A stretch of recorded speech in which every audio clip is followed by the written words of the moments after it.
you know, if you grade each individual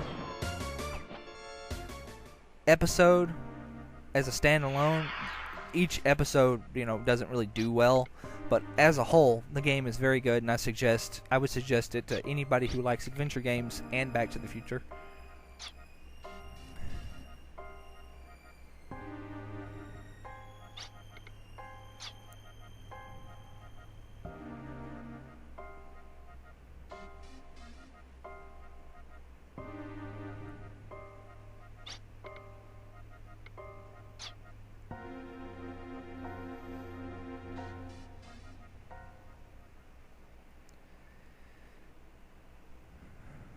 Well,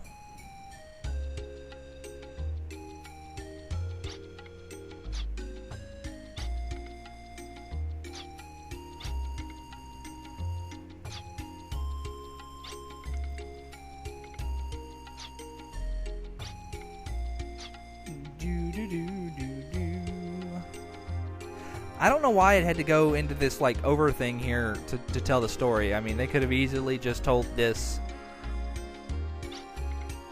in the text box. I'm not real sure what that was all about.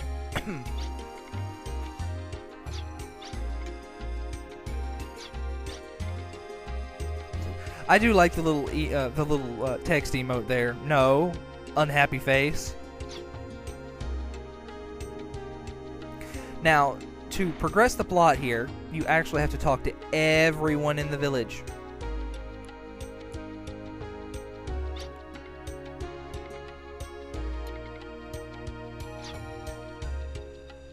Everyone. That includes someone that doesn't necessarily have any information for you.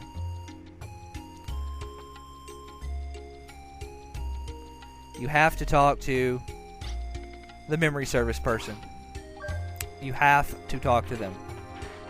Will not progress unless you talk to them. Let's see. Is there anybody over here? I don't think there is. All the doors are locked, by the way, except for the one that you came out of.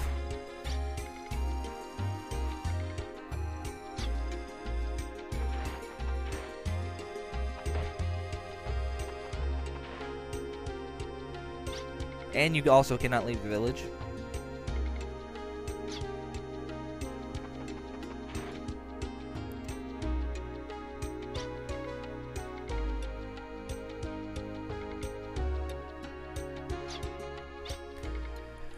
So let's sum up what we know. The village is a wheat-producing village, and the monster keeps trying to eat the damn wheat.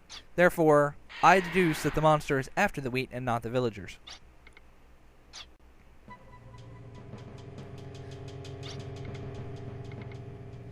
Now, I told you I was going to point out a line that was incredibly out of place.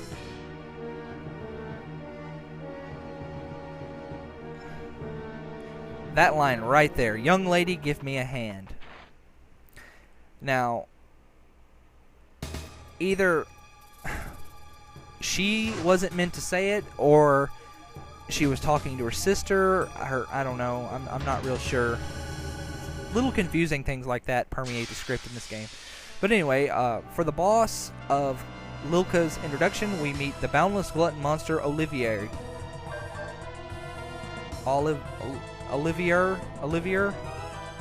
His extra thing is his leg. So, basically what you want to do is you want to defend. Interesting thing to note is this guy is actually a boss in Wild Arms 3 as well. Alright, now, I think his leg is weak to freeze. His leg is weak to one thing, and his main body is weak to the other. Yes, alright, good. This is definitely the easiest out of all the battles. Oh, and just because I didn't go over it before, Mystic works just like it did in the previous game. If you Mystic an item, it will hit all of your active party members. If you Mystic certain equipment, it will do a hidden effect, depending on the equipment. that will also hit all allies.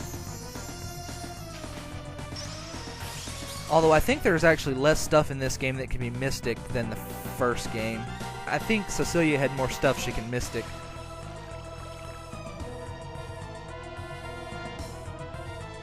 This guy really isn't hard. Your HP gets down below 40, just use a heal spell. There is no way you should be losing this. Especially since he's weak to fire, and you happen to have a fire spell.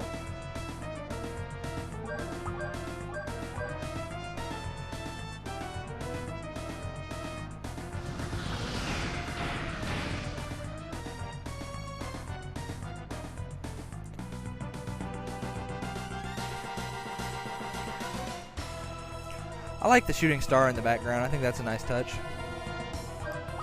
Alright, I'm going to go ahead and push it. Get one more attack in. He doesn't have a whole lot of HP.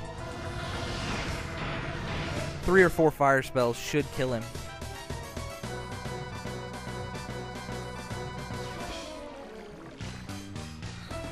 Stop spewing juice at me. Oh, damn, I actually should have used a spell. Oh well, it doesn't matter. Same difference. Same difference. That was just force of habit. Condition Green. In case you're wondering what Condition Green does, Condition Green removes all status effects on you if you hit it. So, like, if you're asleep or poisoned or something, Condition Green actually cures all that.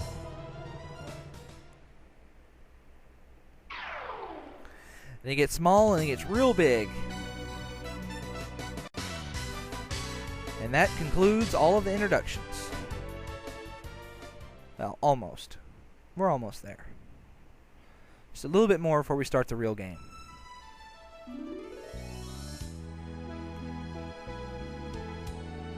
See, this right here is why I think I'm not sure who Lilka was talking to, or if even if that was supposed to be Lilka talking, because of the fact that they call her young lady.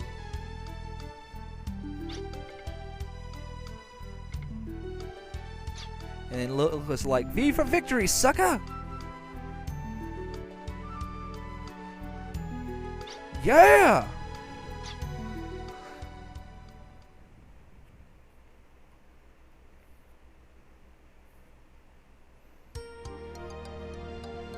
That is a very nice background.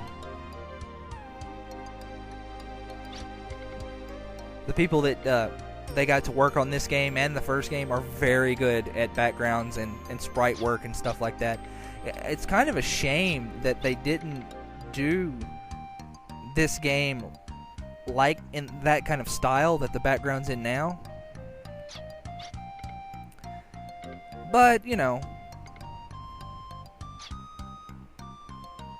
it really wasn't the style at the time, I guess, to do games like this. Even though I think sprites tend to age a little better than, you know, polygons. I mean, because I remember the first time I saw Final Fantasy VII, I was like, oh my god, it's so realistic! And then years later, I was wondering, I tried it a couple of years later. Oops, my shoelace, and then a black cat walks up and... Well, I know that black cats are almost universally considered to be bad luck, but I've never, at least anywhere in my life, heard anything about the whole shoelace breaking thing to be a bad omen. But I have seen it in anime and stuff, so maybe it's a Japanese thing. I don't know. Kind of like the cup breaking thing. Oh, it's like, oh no, I broke their mug.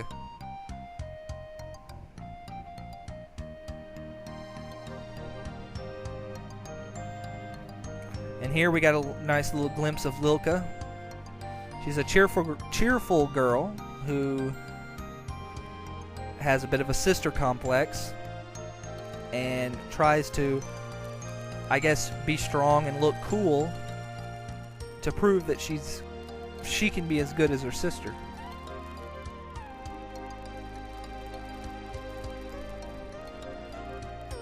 Yeah, Lilka's not a very book smart person. unlike Cecilia. Cecilia was a very book smart person, kind of naive. Lilka's kind of a more practical person, a practical learning person. Like, you know, she's the kind of person who would do terrible in on a written exam, but would do amazing on a practical exam. So anyway, next time on Wild Arms 2, we're going to go ahead and find out what this is all about. I'll see you then. Bye.